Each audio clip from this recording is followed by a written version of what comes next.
Olá, seja muito bem-vindo, bem-vinda ao Política por Elas. Hoje o bate-papo é um pouquinho diferente, mas claro, também tem a ver com política, né? A gente vai falar sobre cultura, uma produção genuinamente paraibana que está ganhando prêmios no país e fora dele. Hoje o tema é Rebento.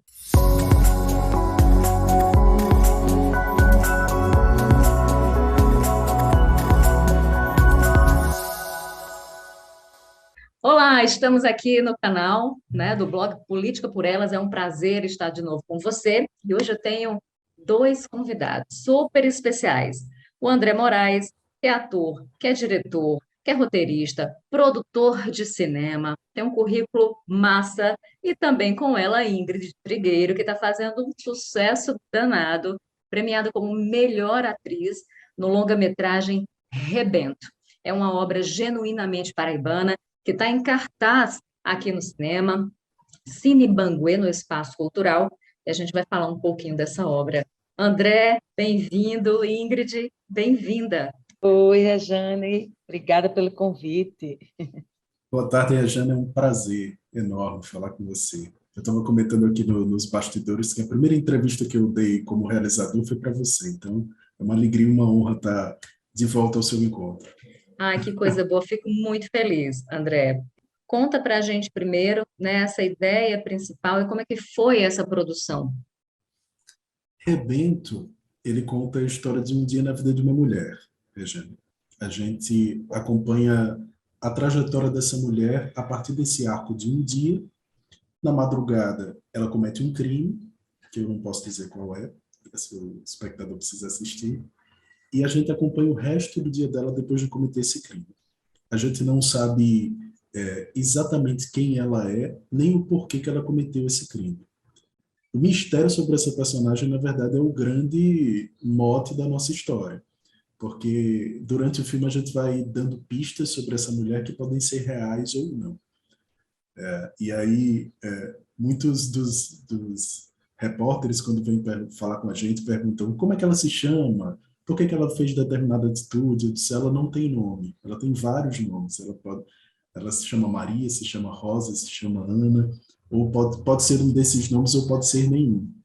Na verdade, o caminho, a jornada dessa mulher pela própria sombra, através do ato criminoso que ela comete no início do filme, é o que guia a nossa história. Então, é um filme extremamente feminino, humano, denso, delicado. Se passa no sertão, mas eu digo sempre que é o sertão da alma dessa mulher. É o deserto de si mesmo em que ela caminha, né? Então, é um filme que foi lançado em janeiro de 2018, na Mostra de Cinema de Tiradentes, que é um festival importantíssimo do cinema brasileiro, o primeiro grande evento de cinema brasileiro que acontece no mês de janeiro. E aí a gente circulou 2018 e 2019 por vários festivais pelo país e fora. A gente angariou 27 prêmios nacionais e internacionais. Eu tenho muito orgulho de falar isso porque não é um trabalho só meu, é um trabalho de mais de 40 artistas envolvidos, entre técnica e elenco. E aí está aqui Ingrid comigo, que foi agraciada com vários prêmios de melhor atriz por esse trabalho, pelo nível de entrega emocional e de inteligência de construção dessa personagem. Então, a gente tem um timaço no elenco, além de Ingrid, temos Zezida Matos, Fernando Teixeira, nosso saudoso Zé Guilherme Amaral, Verônica Cavalcante, um elenco de atores e atrizes paraibanos que dá orgulho. Eu passo aqui todo dia. É? É, a gente pode se ver outra vez. Tá certo. Tá, então, tchau. Tchau.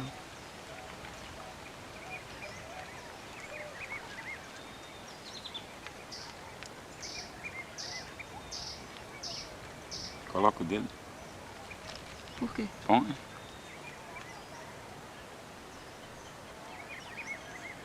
Agora faz um pedido.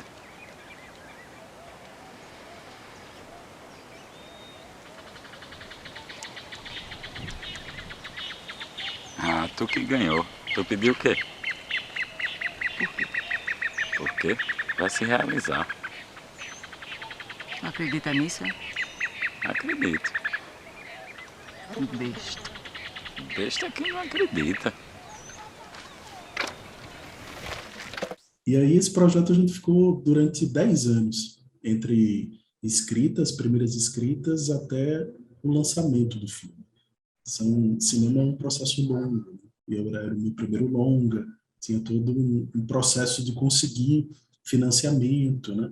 Eu comecei a escrever em 2007 para 2008, aí aprovei num edital, num concurso de desenvolvimento de roteiro do Ministério da Cultura, e aí em 2012 a gente aprova num edital no Prêmio Valfredo Rodrigues, que é o prêmio de produção da Fundação Cultural de João Pessoa. Foi o primeiro prêmio Valfredo Rodrigues de produção de audiovisual. De lá para cá já tiveram mais 3 edições.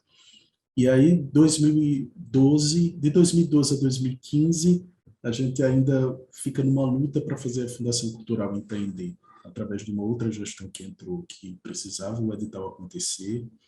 E aí, em 2015, a gente filma, e aí tem todo o processo ainda de receber as outras parcelas do filme, para daí, em 2018, a gente estrear. Então, um processo longo. Então, foi uma longa gestação até nascer, né, Rebento, que tem Ingrid como atriz principal. O André já falou aí que você recebeu vários prêmios, né, como melhor atriz internacional em um festival em Nova Delhi, na Índia, também outros festivais pelos quais vocês passaram. E aí, Ingrid, como é que foi esse processo de gestar essa personagem, para que ela fosse capaz de fisgar, né, o telespectador de tal maneira, né, que transformou essa obra então num sucesso tão grande? Como é que foi isso? Olha, eu costumo dizer que Rebento foi um desafio muito grande, né, para mim, meu trabalho de atriz, e um desafio também lindo. Foi um presente que André me deu, porque é minha primeira protagonista no cinema, e eu tive a oportunidade de conhecê-la, né? André falou que tem vários nomes, essa mulher se chama Ana Maria Rosa, e eu digo, sempre me dirijo como ela. E foi um processo lindo, riquíssimo, um aprendizado muito grande, né? A minha base toda é de teatro, eu vim do teatro, eu sou do teatro, o audiovisual foi me cativando e me escolhendo para alguns projetos, e André me escolheu para ser a protagonista de Rebento, que me deixou muito feliz, onde a gente pôde vivenciar, assim, vários dias e meses, né? Esse processo de gestação, como você fala, né? Desse entendimento do que seria essa mulher, né? Para chegar onde eu oferecesse o que eu tenho para oferecer, né? Enquanto profissional, atriz das artes de interpretação, junto, né, com a preparadora Renata Simões e André Moraes, nosso diretor, que foi de fundamental importância, sabe, para eu entender como eu podia chegar nessa personagem misteriosa, complexa, né, que trabalha muito com suas dores internas e seus conflitos. Então, eu posso te dizer que assim foi muito bonito, né? Apesar de grandes desafios, e eu posso dizer assim, com muita tranquilidade, que isso é visto quando as pessoas assistem um filme, porque o retorno, o feedback que as pessoas me dão nos festivais, agora a gente em cartaz no Cine Banguê, né? É isso, né? Falando, sempre chega assim, Ingrid, tem uma entrega ali, né? Que pulsa, é viva. Então, assim, foi um trabalho muito, né, a várias mãos, porque a gente tem, né, a preparação toda, mas que me deixa muito orgulhosa e muito feliz, sabe? Porque esses retornos que a gente tem, né, do filme, né, de homenagens e premiações, é um reconhecimento do nosso trabalho. Isso é muito importante, né? Ora, a gente faz porque a gente gosta, a gente ama aquilo que faz e a gente quer mostrar. E quando a gente consegue mostrar, como a gente vem mostrando Rebento, né? De 2018 até agora, Rebento não parou. Né? A gente mostrou Rebento na Itália, em Nova Delhi, na Índia, em Caruaru, aqui em Pernambuco, em São Paulo, na Bahia. Então, viajamos, né? O filme viajou muito, se mostrou muito, mostrou o cinema paraibano, nordestino, brasileiro, com muita força. Né? Obviamente que eu sou suspeita em falar, mas temos um lindo trabalho aí. E eu queria entender nesse processo por que a escolha de atores paraibanos? Por que um elenco todo local? Isso é uma decisão política, Regina. A gente viemos falar de política, então eu digo para você que essa é uma decisão política, porque a gente lutou tanto por políticas públicas para fazer o cinema paraibano acontecer, ter uma produção, uma filmografia em longa-metragem de uma forma mais recorrente. E aí, quando eu, como produtor, como realizador, recebo esse dinheiro, que é um dinheiro nosso, de imposto seu, imposto meu, para se fomentar a cultura, eu vou chamar alguém de fora, sabe? Então, eu disse, para mim, não é saudável nesse momento. É interessante a gente agora apostar em nós, apostar não só no elenco local, mas também na equipe local. A gente estava já com sede de trabalho no audiovisual, entende? Então a gente tem atores maravilhosos que fazem uma carreira longa no teatro paraibano e que o audiovisual vem buscar aqui em João Pessoa, em outras cidades também, atores para trabalharem nos seus cinemas em Pernambuco, em São Paulo, no Rio, as novelas também, porventura, fazem isso. A gente tem o exemplo do elenco do Val da Sarapari, que filma que tem uma filmografia no cinema brasileiro enorme, sabe? Então eu digo, vamos apostar em nós, sabe? Então, eu sou ator, eu também trabalho com teatro, então eu conheço a gama de qualidade dos meus colegas, amigos e amigas de ofício.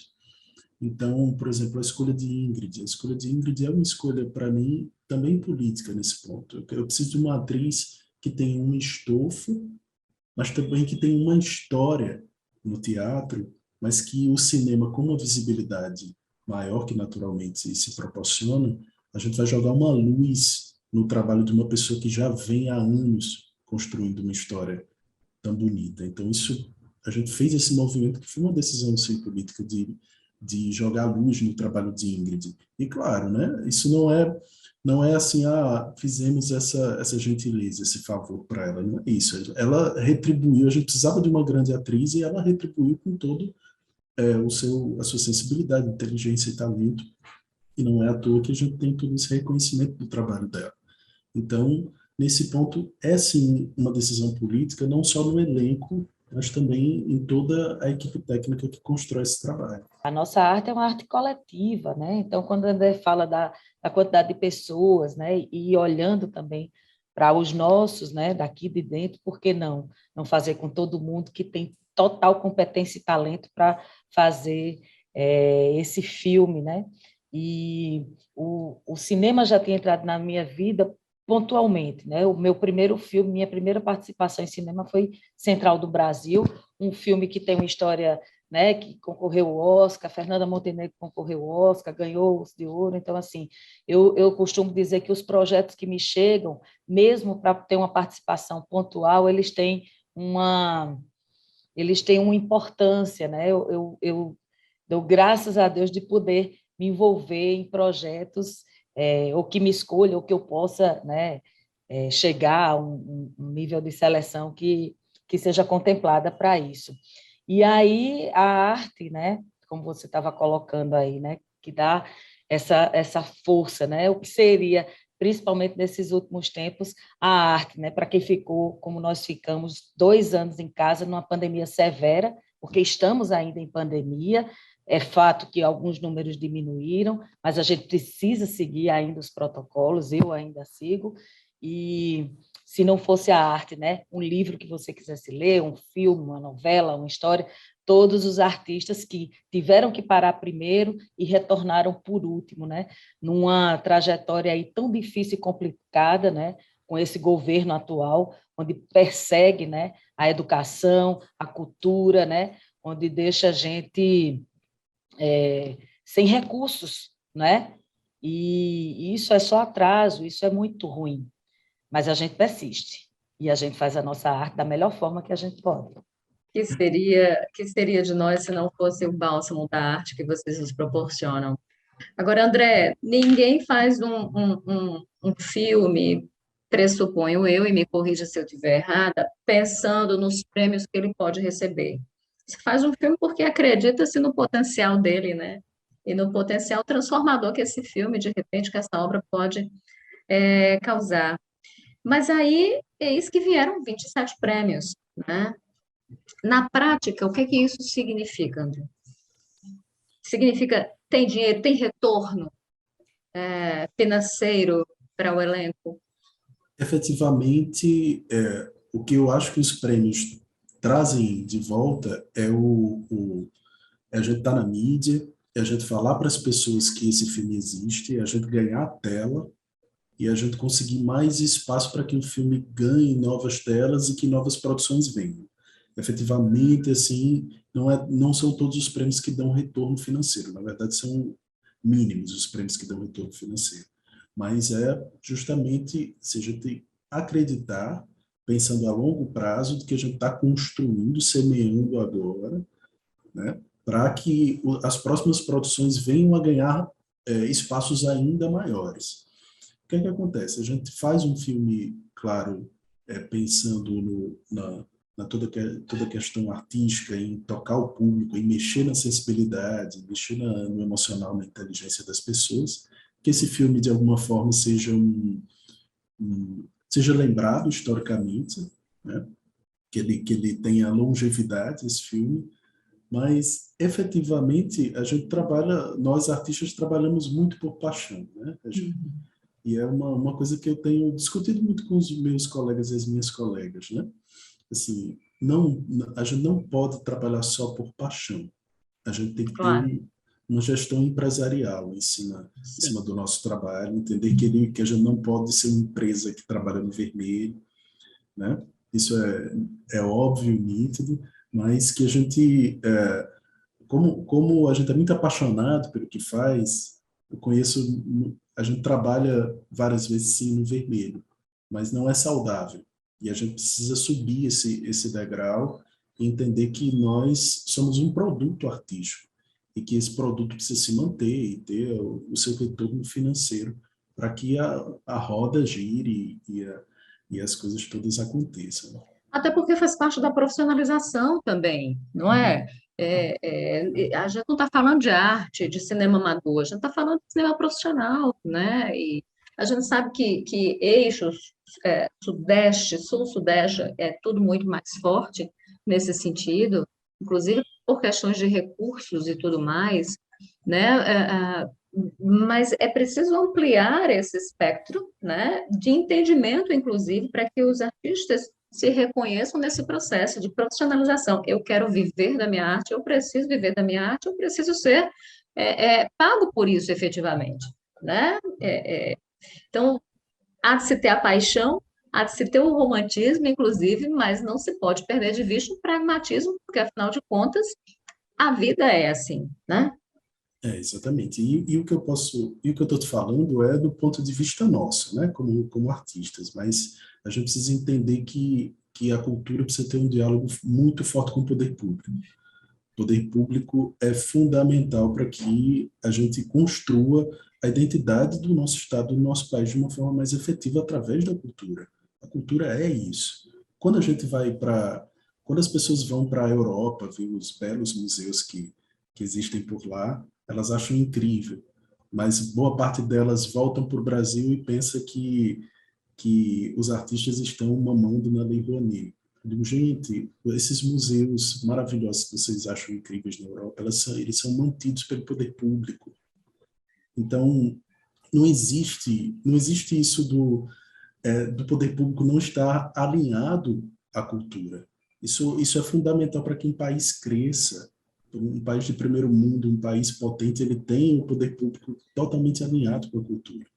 Isso precisa acontecer mais fortemente no nosso país. Claro que esse momento, essa conjuntura política desmoronou muita coisa, mas a gente precisa entender e fazer as pessoas, o público entender, e os novos gestores que vêm chegando, que vai sempre trocando, entender que a cultura é a identidade de um povo e que a gente não está pedindo apoio, a gente não está de mão aberta pedindo, a gente tá de mão estendida para fechar uma parceria. Eu tenho o meu produto artístico e você tem o seu poder financeiro, público, político, para fazer a identidade do nosso Estado crescer. Então, a gente tem tido um diálogo mais profícuo com a Fundação Cultural de João Pessoa, para que exista o Prêmio Valfrido Rodrigues de uma forma mais recorrente, né? A gente teve 4 edições. Eu aprovei o meu novo longa-metragem agora no último Prêmio Valfrido Rodrigues do ano passado. Então, a gente existe uma filmografia acontecendo agora nesse momento totalmente diversa geograficamente e tematicamente agora no estado da Paraíba por causa desse diálogo com o poder público, principalmente através da Fundação Cultural de João Pessoa. Eu não estou aqui fazendo nenhum tipo de propaganda política, coisa do tipo, porque eu acho que é principalmente uma conquista dos artistas, da classe artística cinematográfica, que conseguiu abrir esse caminho, e, claro, a receptividade do poder público da Fundação Cultural em entender e fazer isso acontecer. Claro que precisa melhorar muito ainda, mas, enfim, estou desabafando aqui porque é importante as pessoas entenderem o quanto a gente trabalha e luta para construir não só o nosso trabalho, mas a identidade cultural do nosso Estado.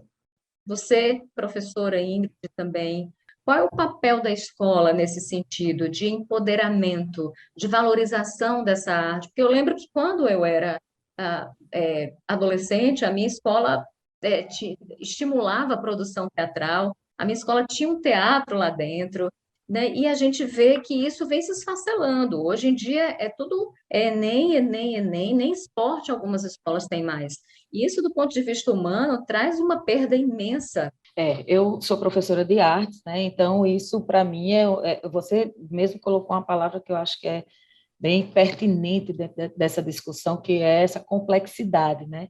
Que a gente tem dentro de sala de aula com as pessoas de questão de classe social, né? Identidade, de gênero, enfim, e tantas outras discussões que vão vindo à tona.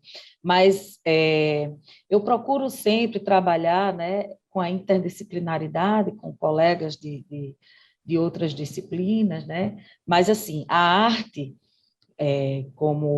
por que a gente, enquanto artista ou enquanto educador, né, por que a arte é perseguida, porque a educação, porque são, né, os meios de reflexão, né, justamente para não deixar o ser humano alienado. Então, a gente sofre muito, né, essa perseguição. Então, em sala de aula, eu busco sempre orientar, né, diante de tudo, e trazer a reflexão, a discussão, a partir de temas, por exemplo, que é extremamente importante, né? Eu lembro que o ano passado, mesmo ainda fazendo aula remota, teve o incêndio da Cinemateca, né?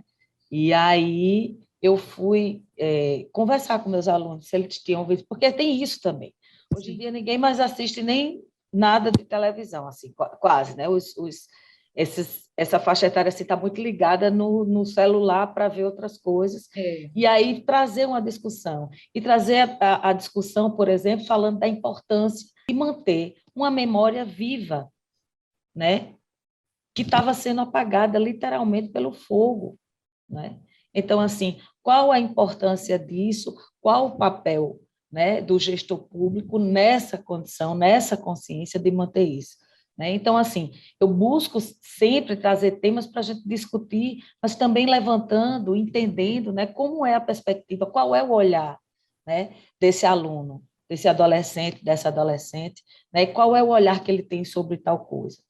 E é bem complicado, é muito complexo, mas a gente realmente tem que se unir, né, para ver em forma de projetos, né, em forma de leis, em forma A grande história é passar pelo que a gente está passando agora, né? Porque sempre o que chega lá é vetado, é tirado, nos é roubado. Então, é uma luta constante, é uma luta diária, né, em vários setores, e a educação não tem sido diferente. É muito complicado, né? Pois é, demais. Ô, André, e a Lei Rouanet, ela virou palco de grandes embates, né?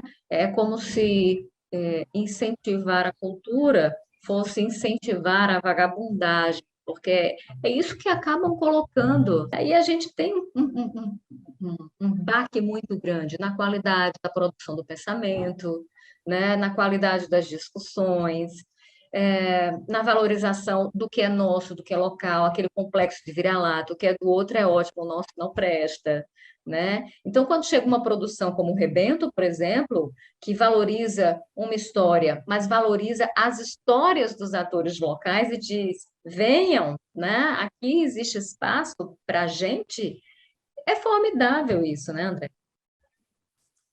Pois é, na verdade, você pensou várias questões aí na sua fala que me trouxeram, assim, primeiramente a questão do esfacelamento da Lei Rouanet, né? Não só a nível de gestão dessa lei, mas associar essa lei ao fato dos artistas estarem mamando, né, na teta do governo, quando é totalmente, é de um nível de ignorância absurdo de pensar, as pessoas não sabem nem o que é a Lei Rouanet. Eu digo, gente, antes de você falar que os artistas mamam na Lei Rouanet, por favor, dá um Google, pelo menos, e procure entender o que é a Lei Rouanet, como ela funciona. Uhum. Primeira coisa. Segunda coisa, não existe dinheiro dado, existe dinheiro investido. Esse dinheiro, quando o dinheiro que, porventura, é financiado pela Lei Rouanet, que, na verdade, é uma isenção fiscal, né? É uma lei de isenção fiscal que é até delicado para os artistas, porque entrega esse financeiro, principalmente na iniciativa privada, né? Então, o artista ele aprova o seu projeto da Lei Rouanet, mas ele tem que ir com um projetinho embaixo do braço nessas grandes empresas para que elas tenham a vontade de querer direcionar essa parte do imposto delas para o fazer cultural. Então, eu acho que ainda existe para mim, eu pessoalmente como artista questiono esse método, né? Que eu acho que não tem que estar no poder das grandes empresas ter esse financiamento. Mas, enfim, isso é uma outra discussão. Mas a Lei Rouanet tem sua legitimidade e ela precisa entender que para você conseguir esse financiamento, você tem que se inscrever no projeto, você tem que gerar emprego direto e indireto, você tem que propor um projeto que seja digno artisticamente, que ele tenha um peso na vida de quem o assiste, de quem o produz. Então, não é assim, gente. Não é assim que funciona. E aí, nesse governo, agora, além de associar e deslegitimizar o trabalho do artista, né, que é justamente a arte, a educação, que são as pessoas, são as pessoas que questionam o status quo, né, questionam o que está de errado politicamente e humanamente, né? A gente está sempre questionando a vida e celebrando também o fato de estar vivo. Evidentemente que um governo que tem, vou dizer nem resquícios, mas tem claramente processos ditatoriais, você calar os artistas é a primeira coisa, né? Então, gente, por favor, pesquisem o que é a Lei Rouanet, entendam que não é assim que funciona, não é dinheiro dado, é dinheiro investido. Isso gera empregos diretos e indiretos e gera a identidade de um povo, porque quando a gente pensa no Brasil, o que é que a gente lembra? A gente lembra da música, lembra da bossa nova, lembra do samba, lembra de Anitta, sabe? Mas é a expressão nossa, é a expressão de um povo, seja ela você gosta ou não, entende? Voltando à questão do Rebento, ele está em cartaz no Cine Paguê, fica em cartaz até o fim do mês, é isso? Fica até o final de maio, até 30 de maio, né, André? Lá em cartaz. Fizemos uma volta. Foi linda o nosso rebento lá, Rejane, porque a gente trouxe, né, de volta a abertura do Cine Banguê, e aí a gente estreou o rebento, fizemos um debate riquíssimo com a plateia, que massa. ficou lá até o final. Foi lindo demais. Poxa, eu perdi. Mas, André, devia ter me mandado mensagem antes. Complementa aí, Verdade, André. tá vendo? A gente Foi fez uma, lindo, foi a gente lindo. fez uma pré-estreia no dia 5 de maio para o público em geral e fizemos um debate com parte da equipe. E aí o filme, depois do dia 5, está em cartaz durante todo o mês de maio, porque são horários e datas diferentes, porque tem uma programação extensa de cinema de arte, né, no Cine Banguê, que é um espaço lindo, com uma qualidade de imagem e de sons ótimos, num preço popular, R$ 10 inteiro e 5 estudantes. Então, assim, acessível ao público, né, da cidade. Então, a gente está fazendo realmente um esforço de estar nos ambientes midiáticos, divulgando esse trabalho, não só porque é o cinema nosso, produzido por artistas paraibanos, mas entendendo que isso está disponível para a população de forma acessível e com uma boa qualidade. É o nosso retorno do investimento que foi feito para esse produto. É justamente sobre isso, né? Se a gente participa de um edital onde a gente é contemplado, a gente está dando de retorno para a população esse nosso trabalho. Essa é a grande história. É uma obra que é muito nossa, né? A gente tem que bater palmas para isso. Então, eu agradeço demais pelo trabalho e pela entrevista, pela disponibilidade desse papo. Ingrid, obrigada. Foi um prazer grande te conhecer. Espero conhecê-la pessoalmente. Eu que agradeço, Rejane. Foi ótimo o nosso bate-papo. Espero mesmo que você realmente consiga agendar para ver rebento. Será uma alegria, né? E, de repente, já estou curiosa para saber o após a exibição. Ah, eu estou doida, eu falo. Sobre André, o filme. André, obrigada, viu? Prazer reencontrá-lo, mesmo que remotamente. Prazer foi meu, Regiane. Quero reforçar aqui, convidar ao público, seu público que está assistindo a nós, que vá assistir Rebento no Cine Banguê, não só porque é uma produção local, com artistas locais, mas é uma produção universal, uma janela aberta para o mundo, né? Então, eu convido as pessoas a adentrar a nossa narrativa, independente de onde ela é feita, como ela foi feita, né? Porque é uma história que eu acho que, de alguma forma, mexe ali na percepção e na sensibilidade das pessoas. É isso, eu agradeço imensamente pelo espaço e te espero lá, na sessão. Ah, eu vou. Um beijo grande, né? E para você que está aqui no Política por Elas, tem outras entrevistas no canal. Se você ainda não assistiu, corre lá, acessa. Se quiser também, sugira novas entrevistas, né? A gente está inaugurando aqui essa parte mais voltada, né, para a cultura, mais cultural, porque eu acho que a gente precisa disso, acho que o canal tem que ter isso também. Então, beijo grande, até a próxima entrevista. Oh,